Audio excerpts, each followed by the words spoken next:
In the dim light of the morning, I approached my wife, who remained nestled in the bed, holding the sheets close to her frame. I extended the envelope containing the divorce petition, yet to be signed. "There's no need to come back home," I stated firmly, revealing that I had altered the locks and relocated her belongings to her parents' residence. "They're not happy with you," I added, noting their probable reaction upon discovery, with disapproval likely to endure. With those words, I turned away and departed. Arriving at my room, I proceeded to pack my bag, stealing a glance at my reflection in the mirror. A prominent bruise adorned my left eye, an unexpected addition that curiously aligned with my intentions. "Amanda, the deceitful one, won't escape the consequences this time," I muttered, filled with a mix of anger and self-reproach for being easily misled and for placing unwarranted trust in others. "What I lacked was evidence," I continued, acknowledging the necessity to secure my rightful claim to half of the house. "I'm tired of those who exploit kindness and trust," I declared, resolved to enact change from that moment onward. My introduction to Amanda occurred during our university years. While I pursued studies in electrical engineering and aeronautics, she delved into psychology and social sciences. Our paths crossed at a party during a period of personal melancholy and remorse. The recent passing of my grandmother weighed heavily on my mind, exacerbated by the infrequency of my visits to her in her final years. Despite this, she left me her modest yet spacious house in her will, recognizing my parents' lack of need for it. Memories of the house and my grandparents lingered in my thoughts, particularly the time spent there during my childhood. Following my grandfather's demise, I gradually assumed more responsibilities around the house, seeking solace in my visits to keep my grandmother company. Despite the distractions of youth, I always made time for her. Returning to the house after her funeral, I stumbled upon the Airfix bow fighter kit I had assembled 15 years prior, my very first model airplane, still intact. Though unable to alter the past, the sight of the kit stirred feelings of regret and grief within me. Amanda and I had crossed paths on campus. She had an appealing demeanor, and we exchanged nods and smiles whenever we met at a party. She noticed my somber mood and made an effort to uplift my spirits, which succeeded to some extent. I expressed my gratitude the next day by inviting her for a drink, which extended to dinner, albeit just fish and chips. Within 6 weeks, our relationship had progressed to intimacy, which was satisfying for both of us. Despite our shared university experience and respective romantic encounters, we never broached the topic. One morning, as I woke up in bed, I found Amanda gazing down at me with a smile, propped up on one elbow. After planting a kiss on my cheek, she mentioned preparing tea and slipped into one of my dress shirts from the end of the bed. I couldn't help but wonder as I met her gaze if there was a hint of affection or love in her eyes. I was beginning to develop emotions for her. There was no beating around the bush. I needed to confront her about it. I headed downstairs, feeling famished after our adventures from last night. I prepared a bacon sandwich for her and a bacon and egg one for myself. As she sat across from me, she seemed lost in thought, distant. I reached out to her, and she looked at me with a smile.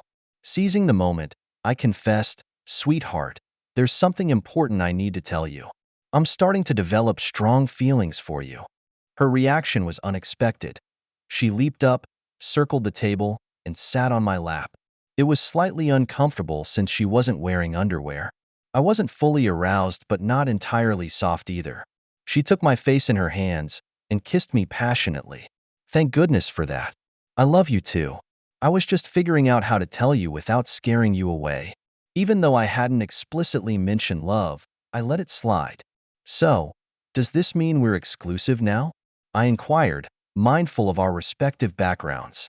"I've been exclusive since we met at that party," she replied. I couldn't make the same claim, but I had been committed since the first time we were intimate. Within 2 weeks, she had moved into my cramped apartment. We struggled to focus on our studies, living together, being together. I felt deeply and passionately in love with her.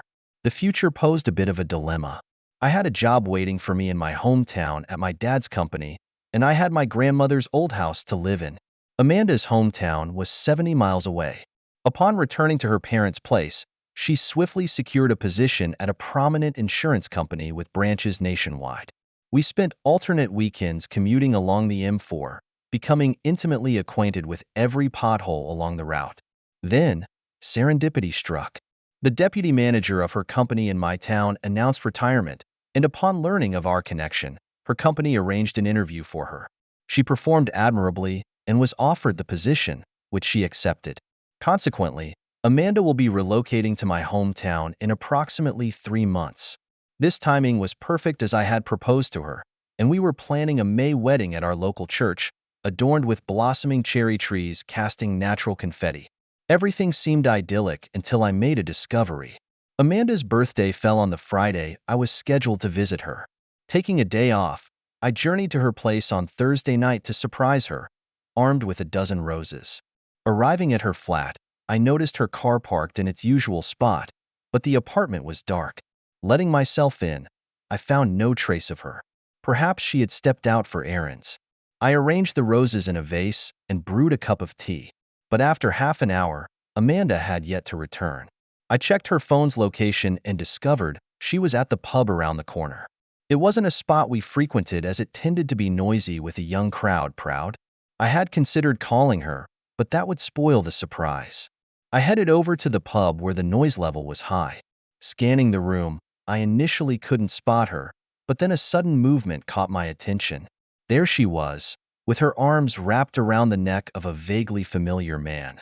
His hand was bandaged, and they were deeply engrossed in a passionate kiss, reminiscent of the way she used to kiss me. I felt crushed. Without hesitation, I pulled out my phone and discreetly snapped a couple of photos. A girl near the bar noticed and hurried over. I didn't stick around to see her reaction. Instead, I turned on my heel and left the pub. As I made my way back to Amanda's apartment, I knew I had to start packing. Sending her a copy of the incriminating photo along with a text message, I wrote, "I'll clear out my things so you can make room for his. You know where to send the engagement ring." I returned to her apartment. Since I didn't have any suitcases, I grabbed a black plastic trash bag and began packing my clothes into it. As I was sorting through my belongings in the bathroom, Amanda burst in accompanied by the man she was with. "Well, this should be interesting," she said. "Darling, it's not what it seems. It was just a kiss. We were merely kissing, nothing more. Please, it was just a kiss. Forgive me," she offered, and then added, "Off, and then off a little more. You're standing there claiming that nothing happened, and yet you bring him here to brag about it in front of me. It's over between us. Who else knows about your deception behind my back? I saw that girl rush over to you, so she must know about your offense. I'm leaving. It was just a kiss, nothing more," she pleaded. "A kiss when you hugged his neck. I know what kissing leads to. Remember, have you slept with him yet?" "No, I wouldn't betray you that way," she maintained eye contact with me. "So, you practiced on it for me." There was sarcasm in my voice. "No, my love, I wouldn't do that." She continued to stare into my eyes. Then I noticed his hand. "So, it's just a hand job because his hand is injured, and you're the reason for the injury, I assume, right?" Her response was a slow nod. "So today is manual work. Next week you will work with his mouth, with his tool, and a week later you will drag him to bed. That's the scheme, if I remember correctly. And in case you haven't noticed, he prefers his left hand. It would be a good opportunity for him to learn two-handed. I guess he won't need to practice with his left hand now, since he'll have you, won't he?" I headed for the door. Then he interjected, "Sorry, man, nothing inappropriate happened. Trust me, it was just a kiss, a friendly one," he clarified, gesturing to his bandaged hand. "She accidentally slammed it in a door last week and fractured some bones. She was just making amends. You don't make amends by swapping saliva and tongues like that." I saw. "And how many times did she pleasure you? There's more to this, and I don't know you. So no, I don't trust you." Then he did something unexpected. He took out his phone, unlocked it, and handed it to me. Just once, and I was desperate. "Look, dude, my phone is wide open. Go through anything. Texts, emails, Instagram, Twitter. You won't find any contact with her. There are a couple of work-related messages as she works for me, but check them out." I complied, finding nothing suspicious, no suggestive messages, only an apology from her and some work-related conversations. They had met a couple of times, seemingly in group settings from work, not alone. But I still couldn't shake off the discomfort about the kiss. And why hadn't she mentioned she injured some guy's hand in a door? Ich glänzte her. Would you grant me the same courtesy? Hand over your phone? Let me see what's on it? She complied silently, her passcode already familiar to me as mine was to her. I believed we shared no secrets. Turning away, I sifted through her messages, emails, and social media. Aside from a few instances mirroring what I'd found on his phone, there was nothing unusual except for her having pleasured this man, which was a deal breaker for me. Then I executed a cunning maneuver, changing the passcode on her phone. I dialed my number from it. My phone buzzed in response. Retrieving it from my pocket, I silenced the call and set her phone on the table.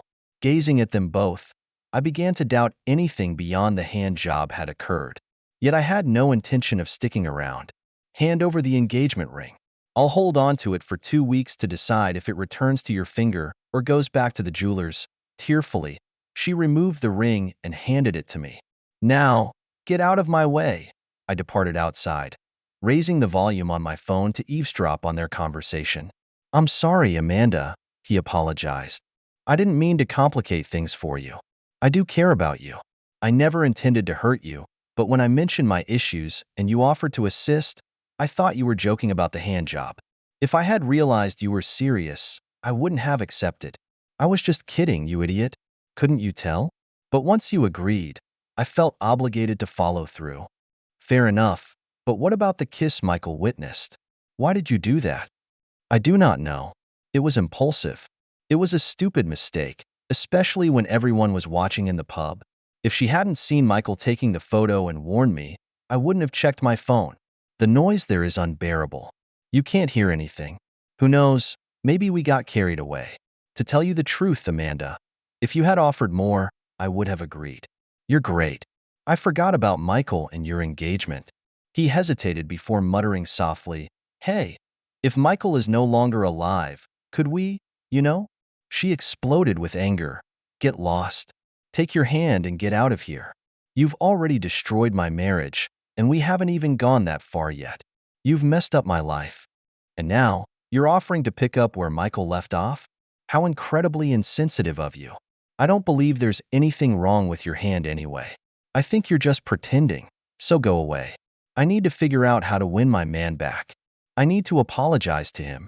I need to make things right. And don't you dare mention this at work, or you'll regret it. That was enough for me. I heard the door slam as he left, leaving only the sound of Amanda's crying. I ended the call. Nothing had actually happened, but I had a feeling it could have escalated. The real issue was that I was still deeply in love with her. Could I forgive her? Would that kiss have led to more? He suggested it might have, though Amanda shut him down. I was uncertain about what steps to take next. Perhaps seeking advice from someone else would be wise, and my parents would be a good choice. Unaware that I had been driving, I was already halfway home. I decided to stop at a motorway service station and call my mom and dad to explain the situation. I informed them that the wedding was off, though fortunately, we hadn't made significant payments yet, as it was still several months away. They suggested I come over for tea the next day to discuss it further and reminded me to inform Amanda's parents, who were also nice people. Realizing that this wasn't a matter to handle via text, I promptly called Amanda's parents. Though they were too distant for a visit since I was already halfway home, they were shocked and initially skeptical until I sent them a photograph as proof. Amanda's dad urged me to think things through before making any rash decisions. I informed him that I was canceling the wedding for the time being while I contemplated my options, explaining that seeing her with another man had deeply hurt me and forgiveness would take time. Amanda's mom expressed her intention to confront Amanda over the phone, but I cautioned that reaching her might be difficult. With that, I left the conversation. Upon arriving home, I headed straight to bed and surprisingly found myself sleeping well, likely due to feeling completely drained physically and emotionally. The next day, I joined my parents for tea, engaging in deep conversations without reaching any conclusions. Dad and I indulged in a bit too much drink, leading me to spend the night in my childhood bed. The morning brought a familiar and comforting breakfast courtesy of Mom. Despite the routine, I remained undecided. Eventually, I made the choice to call off the wedding, spurred by the haunting image of her embracing another man. Throwing myself into work, I resolved to tackle household chores the upcoming weekend, tasks I had neglected amidst all the traveling. Then, on Saturday at noon, the doorbell chimed, revealing Amanda's parents with Amanda herself. Welcoming them inside, I paused briefly before closing the door on Amanda's face, only to reopen it moments later to find her in tears. I needed her to understand that this wouldn't be simple. Her parents conveyed her apologies, insisting it was a mistake that should never have occurred. Amanda expressed remorse, saying, "Michael, I deeply regret my actions. It was a mistake. I confessed everything to Mom and Dad, admitting my stupidity. Is there any way I can fix this?" It was either a kiss or an unintentional hand job to a strange guy. Her mother's expression turned sad, indicating that she had not been informed of Amanda's actions before. I looked at her father. He wasn't surprised. He was aware. I excused myself and retired to the kitchen, allowing them privacy. From there, I heard Amanda's mother expressing her displeasure. I brewed coffee for them and made tea for myself, knowing their preference for coffee. I even had a jar of their favorite blend. We engaged in conversation for a while, without making any progress. I expressed my distress at witnessing her embracing someone else and being in contact with another person intimately. I confessed uncertainty about how I would move past it. Then, Amanda took action. She knelt in front of me and said, "I apologize, my love. I acted foolishly and won't repeat that mistake. I'll consider the consequences of my actions from now on. Please forgive me." I glanced at her lovely face, filled with affection. While I can't say for certain what might have transpired, it seemed clear she had no intentions of being intimate with that man. Judging from our phone conversation, she acknowledged her mistakes, and while I was inclined to forgive her, our wedding plans were still on hold. I had a few more inquiries. "Who else is aware of your involvement with this man?" "Just my parents, Dean, and a couple of colleagues who witnessed it. I've made it clear to Dean that if he so much as mentions it or comes near me, I'll break his other hand," she replied, causing a disapproving reaction from her mother. "So, it seems like half the office knows about our situation," I remarked. "Not only a few people know, and they've assured me they won't spread the news. Besides, I'll be relocating to a different office soon, so I'll be away from them," she explained. "Are you still planning to move down here?" I inquired. "Yes, I have to. Even if you don't take me back, the position needs to be filled. But I want to be here with you," she assured. I decided to tease her a bit. "How can I be sure there won't be another incident like this in the future?" She gave me a curious look at the mention of incident. How much did I actually know at that moment? Her father stepped in, maintaining a composed demeanor despite the circumstances. "Listen, son," he said. "My only suggestion is that you won't know if you can trust her until you give it a try. However, the decision is entirely yours. I won't dictate what you should do because you'll have to live with it. But I hope you can find it in yourself to forgive her and reconcile." Clara then reached out her hand to me, but I flinched it away. "Is this the hand you used to please that guy? When was the last time you used it on him?" She burst into tears, and her father glanced at me sympathetically. "That was a bit harsh, buddy, but I see your point." Pulling herself together, Clara stood up and addressed me, saying, "It was just once. I never saw him outside of work again." With that, she hurried to the kitchen, followed by her parents and me. She turned on the cold water tap, reached under the sink for a bottle of bleach, and poured it over her right hand, front and back. After waiting for 5 seconds, she rinsed it under the running water. Turning to me, she held up her hand and declared, "Completely pure now. There's not a trace left. If you take me back, this hand will only ever touch you." I internally acknowledged that the display wasn't too bad, and I was starting to believe her. Grabbing a towel, I handed it to her so she could dry her hands. "I'm not saying you're forgiven yet, but it would be wise for you to come down here next weekend so we can start searching for a flat. When you do, I had hoped I could make it up to you by moving in here with you. But I understand where you're coming from." Despite the display with the bleach, I had already made up my mind to forgive her. Although she could have seriously harmed herself, I wasn't going to make things easy for her. She did come down the following weekend. However, instead of looking at flats, we were too exhausted from spending a lot of time in bed. The next weekend, I visited her place. I wanted to test something, so we went to that pub. A couple of her colleagues were there, but nothing was mentioned. I remained observant, but there were no secretive glances or whispers behind hands. It seemed everyone had kept their promise.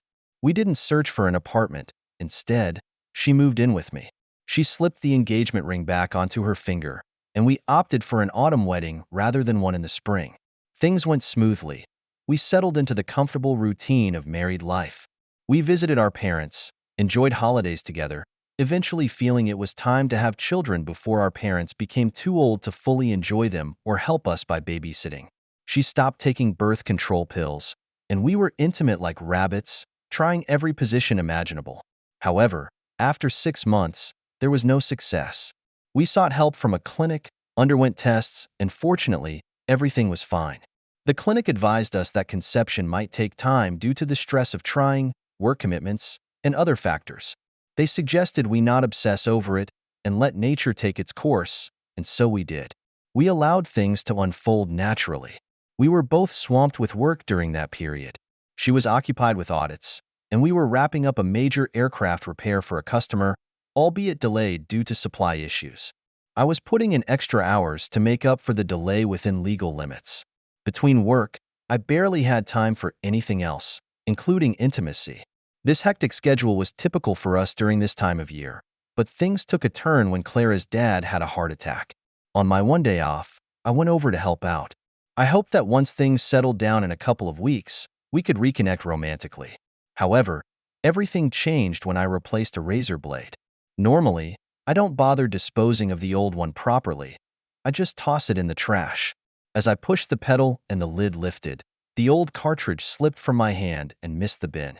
While retrieving it from the floor, I noticed a small piece of cardboard box end cap, a pregnancy kit. I searched through the rest of the trash but couldn't find the rest of the box or the test stick. After finishing shaving, I descended the stairs to find Kay still at home, seated at the kitchen table, sipping her coffee. Placing the end cap in front of her, I inquired, "Where's the rest of this?" "Oh, I threw it out," she replied. "Why didn't you inform me?" I questioned. "It was negative again, and I didn't want to upset you," she explained. Then came my big question.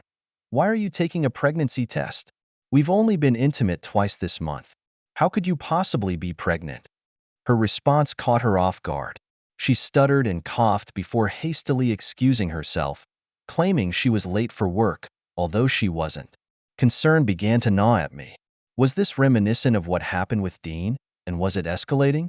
As I reflected, I searched for any changes in Kay's appearance, demeanor, or behavior, but our busy schedules and her father's illness had consumed much of our attention. I couldn't discern any significant indicators, but I resolved to pay closer attention moving forward. Amanda arrived that evening, expressing apologies, acknowledging a miscommunication where she hadn't considered my perspective. She took a pregnancy test, hoping for positive results after previous attempts, but was disappointed when they didn't materialize. She hesitated to share this disappointment with me. She proposed a weekend getaway for just the two of us, suggesting a cozy cottage retreat where she promised to dress provocatively in stockings and 6-inch heels, along with any other lingerie I desired. I agreed but reminded her of her impending period. She thanked me, realizing her oversight, and rescheduled the weekend trip for the following week to avoid any discomfort. It occurred to me that if her period was imminent, why would she take a pregnancy test? This seemed unusual, as women typically remember their menstrual cycles. Despite her period arriving as expected, I began noticing other peculiarities, such as her leaving tampons out openly, a departure from her usual discretion. Despite these observations, our weekend away was delightful. Amanda kept her promise, dressing seductively throughout, and I thoroughly enjoyed the experience. I was searching for signs, but there was still nothing noticeable, no change in behavior or attire. Perhaps there would be more intimacy now. That her period was over, but it could also be due to our recent discussions about our lack of intimacy. She wasn't going out with her girlfriends or working late, yet I remained cautious. Things seemed to return to normal, but I remained vigilant. Once a month, her colleagues would gather for drinks after work on a Friday, Nothing too late. Just a couple of pints at the local Weatherspoons. Usually, I finished work around the time she wanted to head home after a drink or two, so I'd swing by to pick her up. However, this particular Friday, I finished work early, meaning I would arrive earlier than usual. I tried calling her, but she didn't pick up, likely because of the noise in the pub. I arrived and saw her colleagues gathered around a table. Amanda wasn't among them, nor was her boss Jeremy. I inquired about Amanda's whereabouts from the women at the table and was informed she was in the restroom. When I asked about Jeremy, who usually attended these gatherings, I was told he was outside vaping. Sarah, one of the women, immediately began texting. Shortly after, Amanda returned from outside, not from the restroom. Soon after, Jeremy entered through the front door accessible from the smoking area. As Amanda greeted me with a kiss, I caught a faint scent of scented smoke, confirming she hadn't been in the restroom. Unwilling to tolerate this, I addressed everyone loudly. "If I catch you cheating on me, I will divorce you, and you will have nothing," I warned, then turning to Jeremy, "and the person involved will regret the day they were born." With that, I turned to leave, but Claire stopped me before I could take a step. I relented and faced her, anticipating an interesting exchange. "Don't embarrass me in front of my colleague," she pleaded. "Then don't have your friends lie to me. They told me you were in the restroom, but you were actually outside vaping with Dean. I could smell it on you, and I suspect the pregnancy test was to ensure he hadn't gotten you pregnant. So any embarrassment you face is deserved," I stated firmly, eyeing the table where the truth had dawned on them, with Sarah avoiding eye contact. I walked away, and Claire caught up, linking arms with me. I'm sorry, darling. "There's nothing going on. Please trust me," she implored, seemingly unaware that I had meant tuna, not turn, with Dean. Well, that turned out to be a useless rumor that only served to insult. As we exited the pub, I expressed to her, "I once placed my trust in you and forgave you, but I won't do so again." The journey home was chilly, and she spent the weekend trying to make it up to me. I kept a watchful eye on her phone but found nothing suspicious. If she was involved with Jeremy, they were keeping it discreet. I decided to check her company's website, where I discovered their strict policy against fraternization, particularly between higher-ups and their subordinates, and even those aware of such relationships. This was new to me, but it made me more cautious. If they were still involved, they were now aware of the consequences and would likely anticipate my monitoring. I had to proceed carefully. Nonetheless, I didn't observe anything unusual. I conducted some investigation regarding him. He was married and had 2 children. His wife seemed to be rather plain-looking and a bit overweight. I hadn't met her before, but I'm sure she must have a wonderful personality. I might need to introduce myself to her sometime. Then there was news about a training course scheduled for 3 days in Telford, where her company was headquartered. I inquired about who was attending. It turned out to be her and one of her colleagues, Kelly. "So Jeremy isn't going?" I inquired. "No, he attended it last year, despite my suspicions. Even after searching online and asking discreet questions, there was no evidence to suggest he was accompanying her. She was set to depart on Sunday afternoon. She mentioned that Kelly would be picking her up. When Kelly arrived at the front door in her car, I surreptitiously placed my phone in my shirt pocket with the camera facing outward, recording video. I assisted Claire with her suitcase and asked Kelly if I could place it in the trunk.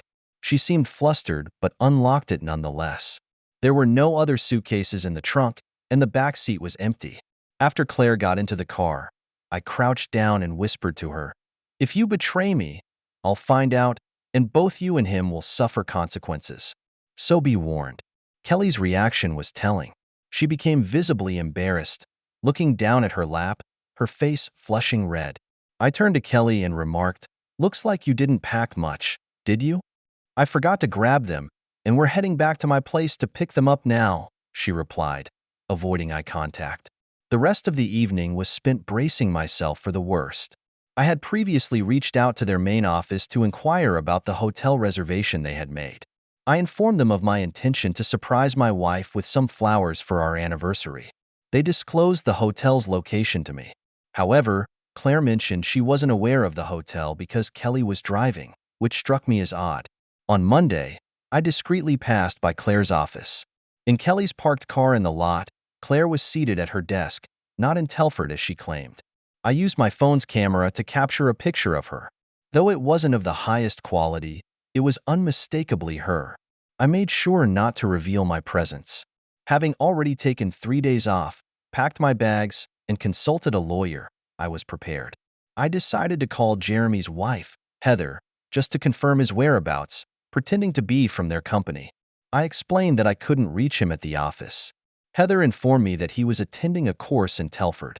I had encountered Heather a few weeks earlier. Our meeting was coincidental, as she was picking up her children from school. Although she had a pleasant demeanor, she seemed not very observant. She didn't notice that I didn't have any children to collect. I casually mentioned that my wife and her husband worked in the same office, which turned out to be a surprising coincidence. During our conversation, I mentioned an upcoming course, only to find out that Jeremy, Heather's husband, coincidentally had plans to be away at the same time. It struck me as odd for both the head and deputy head of a department to be absent simultaneously, unless some arrangement had been made. In truth, I didn't merely happen upon Heather. I made a deliberate effort to meet her. She appeared to be a pleasant woman, though unremarkable in appearance.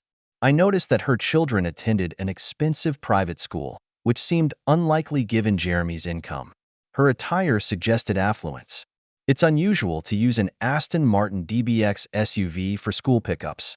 I checked into the hotel and sat in the lobby, dressed in attire quite unlike my usual style, including a baseball cap, which I typically dislike wearing indoors, a fact Amanda is aware of. On Monday evening, after the day's course had concluded, I observed their arrival. Approximately 20 individuals joined for dinner, dispersed among 4 tables, with Jeremy and Amanda noticeably not seated together. Throughout the evening, I observed their interactions, noting their deliberate avoidance of each other's company. This behavior was unexpected, given their shared workplace, where one might anticipate at least some interaction. Their avoidance seemed intentional, suggesting a desire to keep their distance discreetly. Contemplating whether their rendezvous would occur in a private room, I noted the hotel's limited layout of 3 floors. Around 9:15, Jeremy departed, prompting me to follow discreetly. After ascending the stairs adjacent to the elevator, I discovered he had entered a room at the far end of the second-floor corridor. Returning downstairs to monitor Amanda's departure from the gathering, I noted her exit approximately 20 minutes later. Again ascending the stairs, I found she was on the 3rd floor, conveniently close to the elevator. She didn't stay in her room for long before heading towards the elevator, but I had a sinking feeling she might opt for the stairs instead. Hastily, I descended the stairs as quietly as possible, anticipating her aversion to using the elevator. I glimpsed her emerging onto the 2nd floor and proceeding down the hallway, seemingly towards the same room Jeremy had entered. I followed discreetly and identified the room as 24. Now came the challenging part. I resolved to wait for an hour before knocking on the door, hoping to catch them engaged in work discussions around a laptop. No, let's give them 45 minutes, I told myself. I managed to wait for 35 minutes before finally approaching the room, with my phone's video recording function activated. I placed it in my shirt pocket with the lens facing outward, ensuring it was unobstructed. I slid the envelope I had prepared earlier beneath the door, rapped on it, and called out, "Room service." There was a grumble that sounded like, "Didn't order room service." Moments later, all I heard was a startled expletive when he discovered the photos of him kissing and fondling my wife. I lacked concrete evidence. It was a doctored image using Photoshop. It depicted Amanda kissing Dean, with Jeremy's face crudely superimposed over Dean's, albeit poorly done. Alongside was an unsigned divorce petition for Amanda. The door burst open, revealing Jeremy clad in only a towel. Catching sight of his lover's husband standing there, he swung at me, grazing my left cheek with a feeble blow. In contrast, my forceful rage propelled me as I landed a solid punch on his nose, sending him crumpling to the ground amidst a spray of blood. Ignoring him, I approached my wife, still in bed, clutching the sheets tightly around her. Handing her the envelope containing the unsigned divorce petition, I uttered, "Don't bother returning home. I've changed the locks, and your belongings are at your parents' place. They're not pleased with you." In truth, they were unaware. But they would soon find out, and their disapproval would persist. With that, I turned and walked away. I proceeded to my room and packed my bag before glancing at myself in the mirror. A noticeable bruise adorned my left eye. Surprisingly, it seemed to fit well with my plans. Making my way through the bar, I passed by reception, where I spotted a man who seemed to hold a managerial air. Engaging him, I inquired, "Are you acquainted with Jeremy?" "Yes, I am. Why do you ask?" he responded. "Well, it seems Jeremy and Kay might be delayed tomorrow, or perhaps not show up at all. There seems to have been a disagreement," I explained. He cast a curious glance at my bruised eye. "A disagreement between Clara and Jeremy?" "No, between Jeremy and Kay's husband. That would be me, by the way," I said. The man looked incredulous. "I find that hard to believe. Surely, they wouldn't be so foolish." I retrieved my phone and showed him the video clip of Jeremy opening the door in a towel, hitting me, followed by his nose being squashed, and Clara in his bed. I also managed to capture the room number in the footage. He muttered to himself momentarily, then reached into his pocket and produced a business card. "Could you please send a copy of that to this address? And may I have your phone number so I can call you tomorrow morning?" "This is rather serious," handing me another business card. He gestured for me to write my number on the back. The atmosphere in the bar behind him had grown noticeably quiet. I anticipated the morning's proceedings to be quite significant. Leaving the bar, I proceeded to the reception desk to check out, an unusual occurrence at 10:30 at night. The receptionist inquired if everything was all right, to which I replied no, explaining that I had discovered my wife in her boss's bed and that he had assaulted me. As I said this, I purposefully glanced at the security camera. I drove straight home, and in a single stretch, seething with anger directed at myself, her, and Jeremy. I attempted to stop for a nap at a Labie, but sleep eluded me. So, I kept driving, though I hadn't yet changed the locks. I had a locksmith on standby, whom I texted to prioritize me. By the time I arrived home, daylight was breaking. I had already packed her clothes meticulously into black bin bags, hoping to have them unpacked before her return. These bags went into the back of my car. Tracking Amanda's phone, I found she was halfway down the M5, meaning she wouldn't arrive for a couple more hours due to traffic. I briefly pondered Jeremy's whereabouts, but dismissed it quickly. I no longer cared. Initially, I considered dropping off her clothes at her parents' place, but considering her father's recent heart attack, I didn't want to risk stressing him further. Instead, I drove to Kay's office with the intention of leaving them outside. However, finding cleaners inside, I left the bags on the floor by her desk, providing fodder for office gossip once the staff arrived. Upon arriving home, I didn't anticipate the locksmith's arrival for another day or two, so I entered, turned my key in the lock to prevent Kay from using hers, effectively locking her out. Exhausted, I managed a few hours of restless sleep.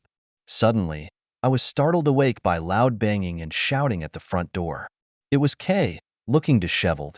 Spotting me, she pleaded, "Please, darling, it was a mistake, a one-time thing.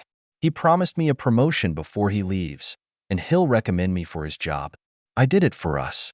Her words reeked with deceit, evident even through the door. "Rubbish," I retorted. "The reason doesn't matter. What matters is that you betrayed my trust. Please, let me explain." "How do you explain the elaborate planning, coordinating with Kelly, arranging for Jeremy to retake the course, but sneaking around in the hotel? This was all premeditated. What else have you planned? How long has this been going on? What else has Kelly covered up for you? We had to plan to avoid getting caught, and it was truly just once, I swear." "I don't believe you. How long have you been sleeping with Jeremy?" "Actually, it doesn't matter. Once is more than enough." I secured the door with the chain before opening it. Although she interpreted it as an invitation, it was our only option to converse without raising our voices. "So, I assume everyone at the office knows about your affair, Kelly and Sarah, and probably everyone else too?" Once again, she avoided answering the question. "Please, darling, let me explain. The managerial position offers much better pay. It'll provide for us and the baby so much better." "Fine, then explain this. Why were you taking a pregnancy test just days before your period, considering we only had sex twice that month amidst our busy schedules?" "You were checking if Jeremy got you pregnant."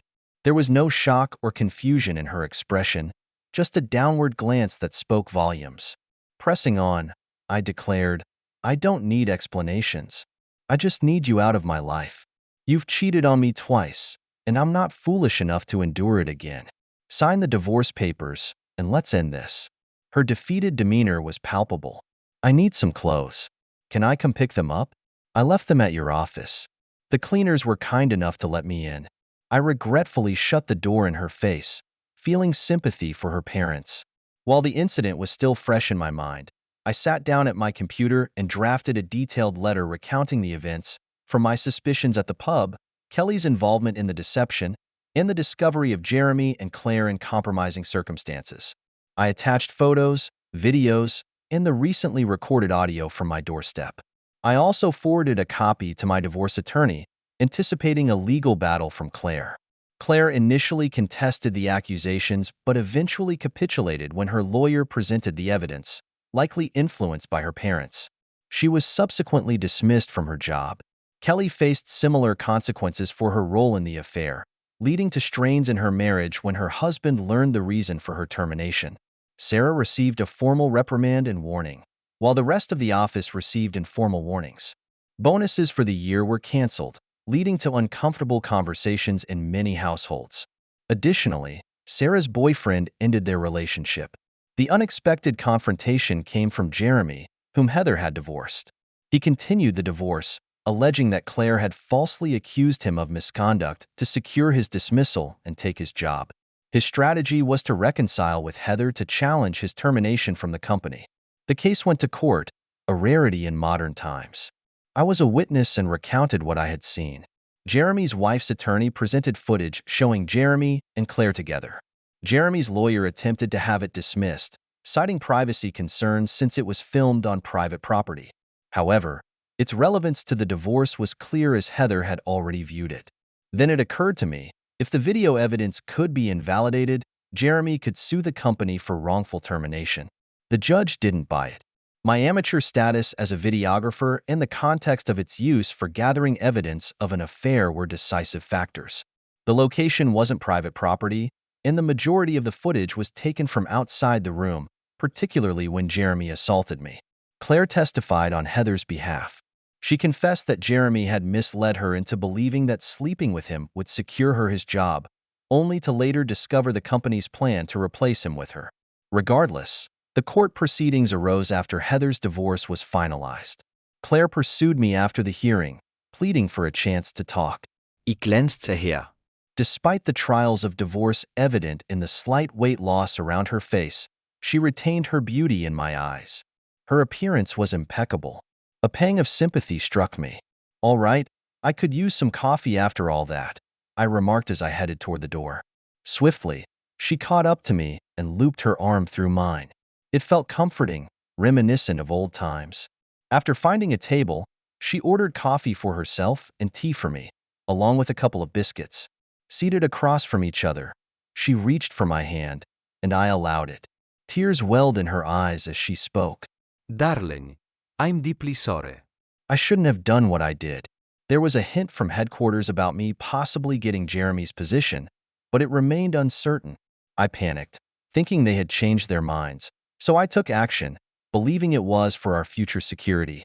You're not at fault, and frankly, he wasn't very competent. She paused to sip her coffee.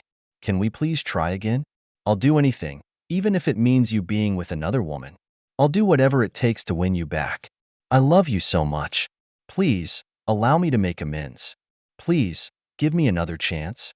Tears streamed down her face as she tightly clasped my hand, causing discomfort. So, let me understand this correctly. You put yourself in a compromising position for a job that you already had secured. Your involvement with him at work was deep. It's likely that he received more attention than I did. Your lack of precaution could have led to pregnancy by him, revealing how little you value our marriage, much like you did with Dean. Your concern was solely for yourself, and you probably completely forgot about me. You sought assistance from your colleagues to organize your escape to Telford with your unsatisfactory lover, and who knows what else they've concealed for you. Additionally, your actions led to Kelly losing her job, and her marriage seems to be suffering as well. Her husband may only be staying for the children. I heard that Sarah's boyfriend broke up with her, So your actions didn't just affect us. You brought others down with you. Taking a sip of my tea, I grimaced at its awful taste. Should I give you a third chance, considering what you did with Dean? I haven't forgotten, I pondered aloud. With that, I rose from my seat, seized the Belgian chocolate chip cookie, and exited the room. Though I heard sobbing, I didn't glance back. Contempt filled me for that woman. Several months later, I encountered Claire's parents while grocery shopping. Her father appeared more cheerful. They mentioned Claire had relocated to the South Coast for a job opportunity but didn't elaborate, perhaps sensing my lack of interest. After exchanging pleasantries, as they departed, Claire's mother shared. She went through a difficult time, experiencing a miscarriage due to stress. She hasn't been herself since, you know. Pausing, she added, she truly cares about you. Despite the temptation to respond cynically, I refrained. I didn't want to inflict further pain on individuals already struggling. The thought lingered whether the child was mine or Jeremy's. There were murmurs about Heather's brothers paying Jeremy a visit, resulting in temporary mobility issues for him. I remained impartial.